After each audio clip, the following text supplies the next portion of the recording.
Muy bien, y vamos a entrar en diálogo con el doctor Fernando Mercier. Como yo les decía, atiende en la Clínica Esperanza de Sanatorio Santa Fe. Doctor, ¿me está escuchando? ¿Cómo le va? Bienvenido nuevamente a este Hola, programa. ¿qué tal? ¿Cómo estás? Tanto tiempo. Cierto, pasó mucho tiempo desde que hablamos por última vez. Bueno, hoy nos toca hablar de las terapias de infiltración. Uno se pregunta, o yo me pregunto, ¿cuándo se llega a ese momento de infiltrar, en este caso, una rodilla? Sí, a ver, cuando uno habla de terapias de infiltración o infiltraciones en general, la gente muchas veces va a la consulta con prejuicios y miedos, a veces justificados, otras no, por experiencias, por lo que escuchó, por lo que le dijeron. Eh, se trata de una serie de terapias mínimamente invasivas, que en general suelen hacerse de manera ambulatoria, en consultorio con algunos mínimos materiales y obviamente cuidados de esterilidad fundamentales, porque toda terapia, por más mínima invasiva que sea, cuando uno entra en el cuerpo está siempre el riesgo potencial de generar una infección como complicación. Y por eso tiene que ser realizado por alguien, digamos, capacitado, profesional y que sepa lo que está haciendo. Eh, Hay múltiples patologías en las cuales uno puede realizar estas terapias. En algunas son de manera de tratamiento, ese es curativo, y en otros paliativo.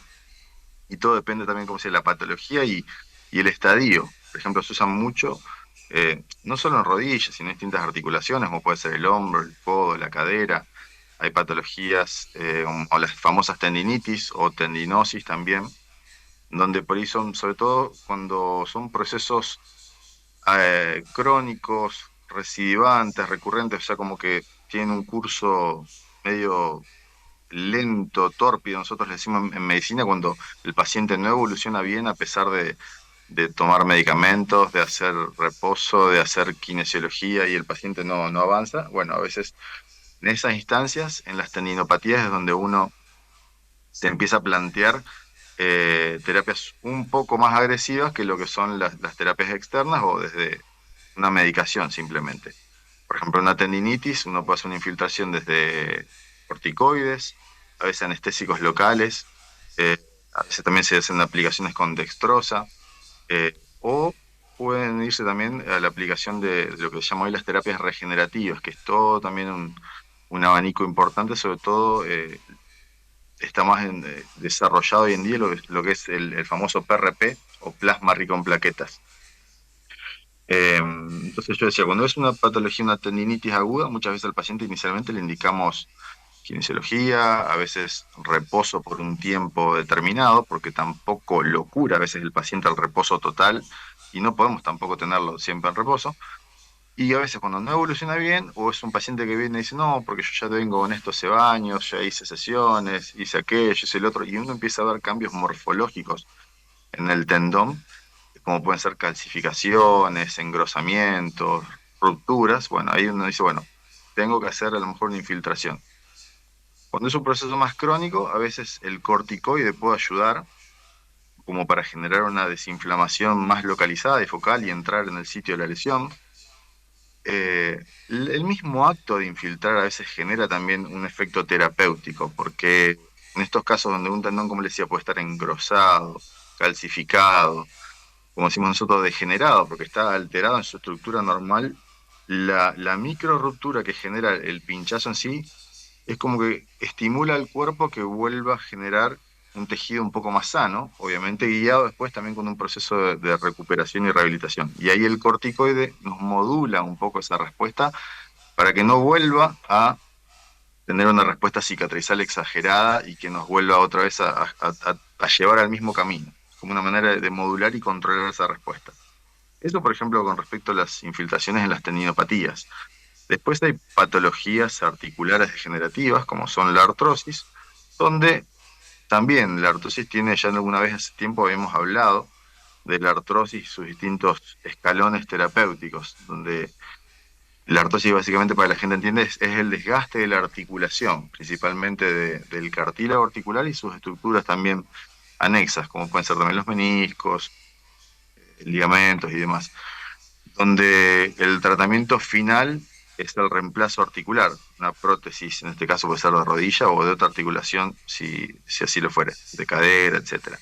Y en ese camino largo, que uno empieza por darle al paciente primero medidas higiénico-dietéticas, que generalmente son el bajar de peso, la actividad física, eh, pueden ser modificaciones en el calzado, plantillas, kinesiología, medicación, tienen también su lugar las infiltraciones. A veces, en periodos en que el paciente tiene una reagudización del dolor por un esfuerzo que puede haber hecho, por un traumatismo, lo que fuera, uno puede hacer una infiltración nuevamente con corticoides para generar una desinflamación, que se puede hacer periarticular o intraarticular, o ya cuando es un proceso también más crónico, de larga data, ahí entra en lugar también otras sustancias, como lo que también hoy está muy utilizado, que es el ácido hialurónico, que también lo habrán escuchado en estética, que se colocan por ahí las mujeres para hidratar labios, modificar también gestos, digamos, del labio, surco nasogeniano, etcétera, porque es una sustancia que abunda en nuestro cuerpo, es un componente natural de nuestro tejido conectivo, de lo que es la matriz extracelular, puntualmente del tejido conectivo. El tejido conectivo, para que entendamos, es el tejido, el andamiaje de sostén de todo nuestro cuerpo. Todo nuestro cuerpo, todos nuestros órganos tienen como andamio tejido conectivo que les da sostén. Y todo tejido está compuesto por una parte celular y una parte extracelular. Las células, en este caso pueden ser fibroblastos u otro tipo, y están inmersas en una sustancia extracelular donde hay fibras, en este caso principalmente de colágeno, elastina también, y como si fuese una especie de líquido que baña todas esas fibras y esas células, el ácido hialurónico también está dentro de otros componentes. Entonces, cuando nosotros aportamos esta sustancia desde afuera, de manera exógena, estamos como aportando a la estructura esta de sostén y de andamiaje que naturalmente tenemos. Las articulaciones principalmente se usa también como una especie de lubricante. Mejora en la artrosis, que es como, yo siempre hago la analogía de una bisagra que está oxidada y le falta lubricante. Bueno, cumple un poco la función de volver a devolverle la lubricación natural que ya a esa articulación le cuesta producir. También en estos casos Fernando, se puede inclusive sí. combinar. Sí, sí. Em, bueno, el tema de la artrosis de la rodilla, bueno, esas infiltraciones o lubricantes, ¿cuánto tiempo duran? ¿Cuánto tiempo de efecto tiene? ¿O se absorbe? Sí. Eso también es un tema, ¿no? Ujú. Sí, sí, sí. A ver, generalmente el efecto, por ejemplo, el corticoide es un efecto limitado que va a depender de la vida media y de los excipientes, o sea, las otras sustancias que tenga la droga. Hay corticoides de depósito que van a tener una duración que puede ser de semanas. Después el efecto residual de esa desinflamación va a durar un poco más y le va a permitir al paciente a lo mejor movilizarse, hacer kinesiología, ejercicios, y eso le va a dar un efecto más sustentable en el tiempo. El hialurónico lo mismo. Va a durar más tiempo, según también qué hialurónico usemos. Hay diferentes concentraciones y diferentes tipos de hialurónico. Algunos son reticulares, otros son de alto peso molecular. Según estas variables y según la cantidad de aplicaciones también, es el tiempo que va a durar. Puede durar, yo digo, a veces en promedio, un año. Hay pacientes que tienen efectos que pueden decir, no, yo me hice una infiltración con el hialurónico hace 5 años y anduve bárbaro. Esto es lo mismo, el hialurónico ya desapareció de esa articulación. Lo que pasó es que esa infiltración le permitió ganar movilidad, disminuir su nivel de dolor, empezar a lo mejor a moverse, ejercitar, bajar de peso, fortalecer la parte muscular, y eso es lo que le dio una mejoría de esos 5 años, por decir un ejemplo. No que el hialurónico persista tanto tiempo. Por eso son a veces procedimientos que uno cada tanto los vuelve a hacer, como si uno dijera, le hago un service al auto y le cambio el aceite. Yo muchas veces hago analogías mecánicas porque por ahí para la gente es más fácil comprender desde ese lugar. Pero también hay veces que es cierto, y no hay que tampoco mentirle a la gente, los resultados son variables. A veces hay pacientes que responden muy bien y hay otros pacientes que dicen, no, yo me infiltré y no tuve resultado. Bueno, hay que entender también que depende del estadio de la patología de cada paciente y que son respuestas que son terapéuticas paliativas. ¿Tá? En el caso de la artrosis, como decía antes, porque como dije, la solución o la cura no existe lamentablemente y por eso realizamos prótesis en los pacientes que tienen una artrosis muy avanzada y que ya ha sido refractario a todos los otros tratamientos previos. Entonces, bueno, antes de llegar a una instancia quirúrgica, bueno, es un intento paliativo que se realiza. Y a veces uno lo va, cuando son pacientes jóvenes que todavía no están en la edad ideal para colocar una prótesis, uno como quien dice lo va pateando de esta manera, va ganando tiempo y tratando de sostenerle un poco la calidad de vida al paciente. Si a veces es insostenible, no se puede, bueno, tampoco es cuestión de estar padeciendo. A veces hay que hacer una prótesis aun cuando la edad no nos cierre o no nos convenza a nosotros los médicos. A veces hacemos esa dilación de la cirugía porque también la prótesis es un componente inerte y que tiene un desgaste y por lo tanto tiene una durabilidad. Entonces, si el paciente se la coloca muy joven, se va a tener que ver expuesto a un segundo procedimiento ya con más años encima y probablemente más comorbilidades. O sea, uno a medida que va envejeciendo y bueno, vamos agregando algunas ñañas, como decimos, nos aumenta la presión, nos aumenta el azúcar y demás, lo cual lo hace obviamente más riesgosos los procedimientos quirúrgicos. ¿Y y en la cadera se puede hacer este tratamiento o no? Sí, es más complicado, pero se puede realizar también. Por eso digo, siempre estos procedimientos tienen que ser de la mano de un profesional especializado en el tema. Se puede hacer, es un poco menos frecuente, pero se puede hacer lo que es el intraarticular. En la cadera es mucho más frecuente las infiltraciones a veces periarticulares, porque el paciente muchas veces viene con las famosas bursitis o trocanteritis, que Sí. tienen una clínica similar, que es la inflamación en la cara lateral de la cadera de estructuras musculotendinosas. Eso se usa Bueno, bastante también en cadera. está. Y Fernando, ¿cuánto tiempo después de la infiltración el paciente tiene que hacer reposo? Si es que lo tiene que hacer, no sé, pregunto. Ujú. Generalmente yo les suelo indicar que se tome 2 o 3 días de vida tranquila, de no forzar, en este caso, la rodilla. Si hay una infiltración con hialurónico, menos 3 días de estar tranquilo, no reposo en cama, pero sí no forzar la rodilla, ponerse hielo 15 minutitos 2 o 3 veces al día, porque la infiltración intraarticular no deja de ser una agresión. Y también el hialurónico muchas veces al ser una sustancia bastante densa puede generar alguna reacción a cuerpo extraño del organismo y genera como una inflamación transitoria que puede dar dolor o molestias. Entonces, es bueno tomarse un par de días como para ver cómo responde la articulación, poner un poco de hielo, porque es común que a veces aparezcan algunas molestias en los primeros días, si bien la mayoría no sienten problemas, pero por justamente estos cuidados, porque me ha pasado muchas veces ver pacientes que lo ha infiltrado un otro colega y le dicen, no, anda y sé vida normal. Y vida normal de cada uno es muy variable. Hay pacientes que para él puede ser normal salir a caminar 20 cuadras, por decir. Entonces dice, no, me infiltré, fui a caminar el otro día como siempre y se me hinchó la rodilla. Bueno, porque justamente la articulación estaba tratando de asimilar una sustancia extraña que uno le colocó capaz que 24 o 12 horas antes. Entonces hay que darle tiempo que eso se incorpore, se distribuya, bueno, y haga progresivamente su efecto.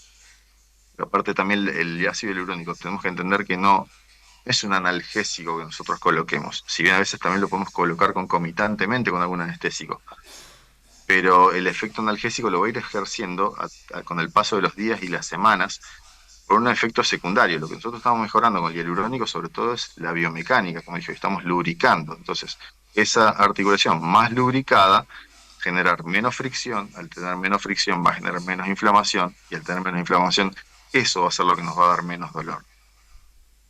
Antes de hacer una infiltración hay que hacer alguna ecografía, alguna radiografía, algo que nos determine justamente el lugar donde se va a infiltrar o simplemente con la patología y con el dolor que trae el paciente.